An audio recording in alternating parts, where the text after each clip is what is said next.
Walang iya ka? Nawalan si Mami ng gana. Natukso lang ako. Bakit? Pinilit ka ba niya? Justin, wag! Please! Tama na.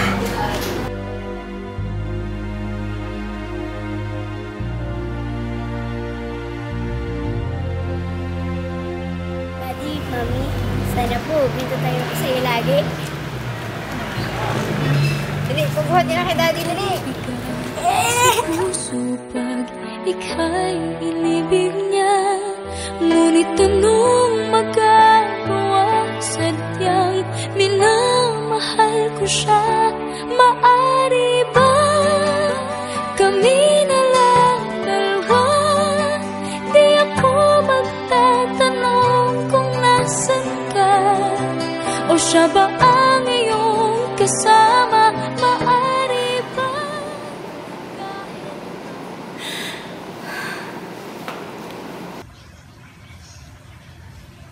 Hello, Mars. Hello. Bakit umiiyak ka?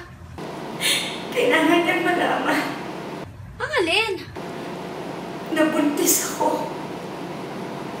What? Ay nako, ang tanga-tanga mo na, Mars. Nagpabuntis ka pa. Tawagan mo siya ngayon at sabihin mo sa kanya agad-agad yan. Sige. O sige, sabihan mo ako, ha?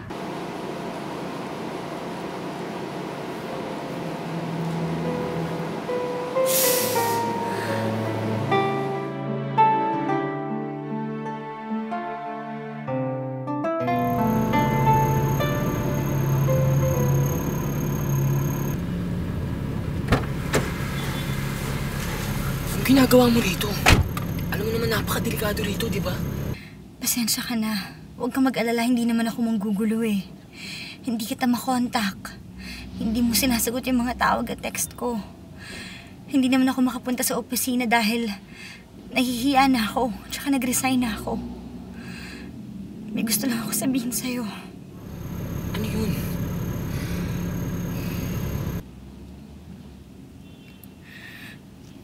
Justin, buntis ako. Ano? Pero Celine, alam mo naman may pamilya ako, di ba? Ano to? Alam ko. Hindi mo naman kailangan ipamukha pa sa akin yun eh. Gusto ko lang malaman mo. Kaya mo, aakuin ko yung bata. Pero hindi pwede malaman ni Abby to. Ngayon pang okay na ulit kami.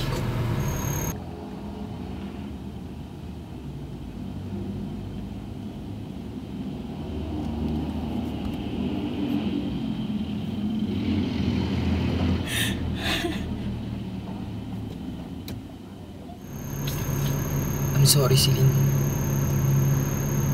I'm sorry kung nasasaktan kita ng ganyan. Kailangan ko nang malis.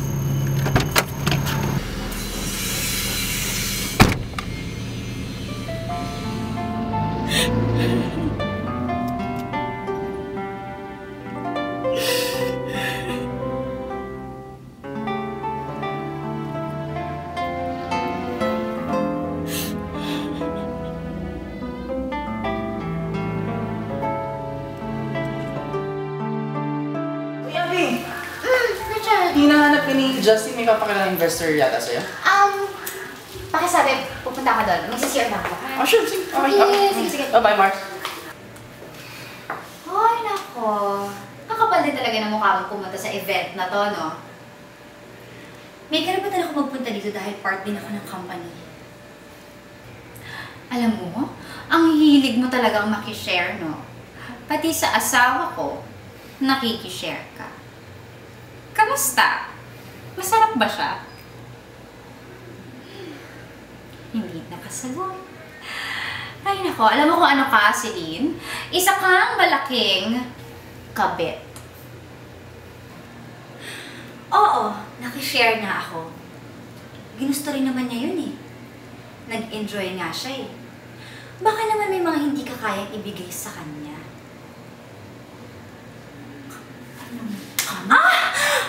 Ang kapal ng mukha mo. Wala kang karapatang saktan ako. Wala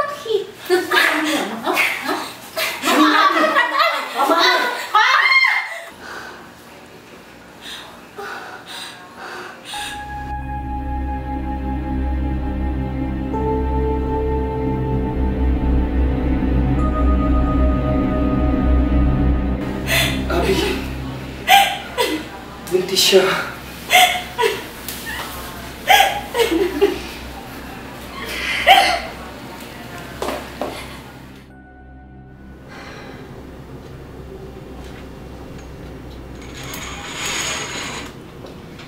How are you feeling, Celine?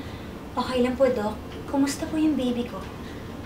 Di ba naman sinabi ko nung first time kang pumunta dito, mahina na ang kapit ng baby mo. But this time, I'm so sorry to tell you, you've lost the baby. I'm so sorry.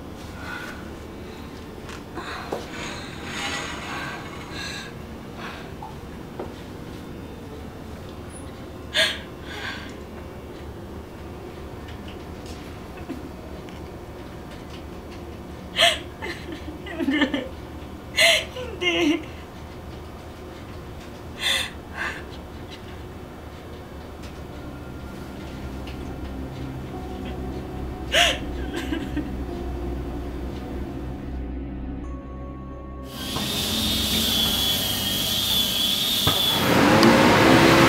Salamat po.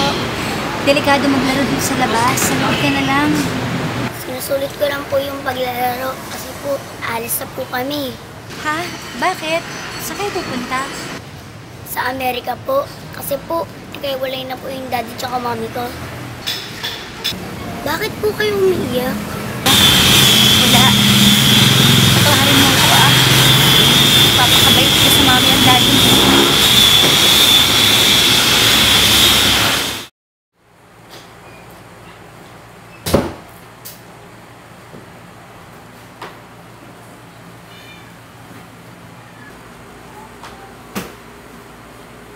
Hindi ka na ba talaga magpipigilan? Ito ang dapat, Justin.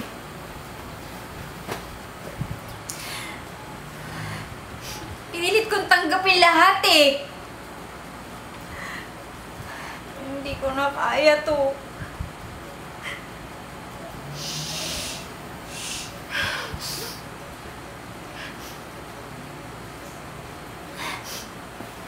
Panahon na lang makakapagsabi ko kailan mawawalan lahat ng sakit. Panahon na lang. Alam mo, tama ka eh. Sana nga sa tamang panahon. Sana, maayos ko ulit yung pamilya natin. Alam ko naman sirang-siraan eh.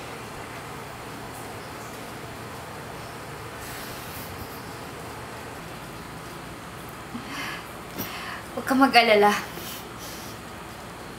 Hindi ko pagkakait sa'yo yung anak mo.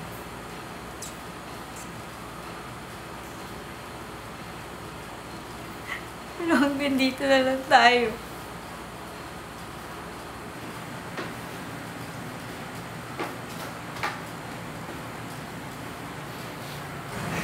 Tawarin mo ako. Tawarin mo.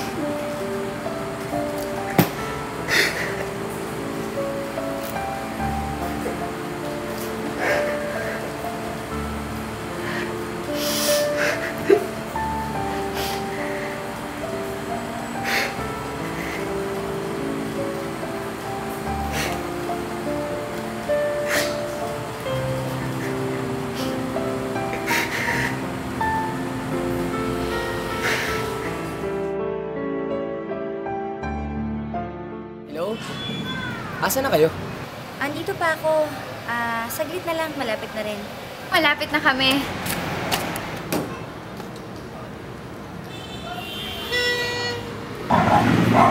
Daddy! Gusto ba ako? Daddy, namiss ko tong bahay na to. Namiss ko din kayo, anak.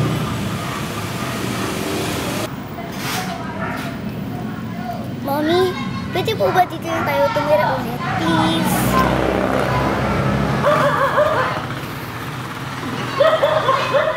Papayag ka ba kung ligawan kita ulit? Yee! Sige na, Mami. Payag ka na. Sige. Yes!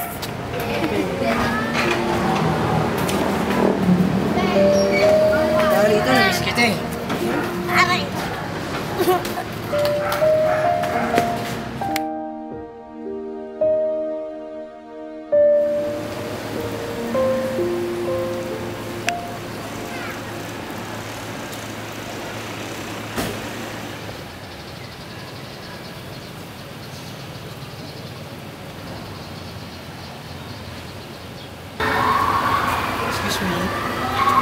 charger ka? Kasi bubat na ako. Pasensya na ah.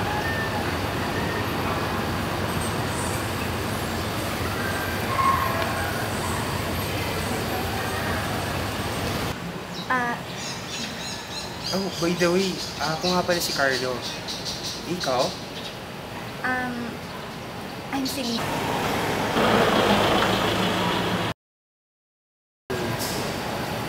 Ito yung charger. Ingatan mo. Yan. Ingatan mo. Balik ako agad.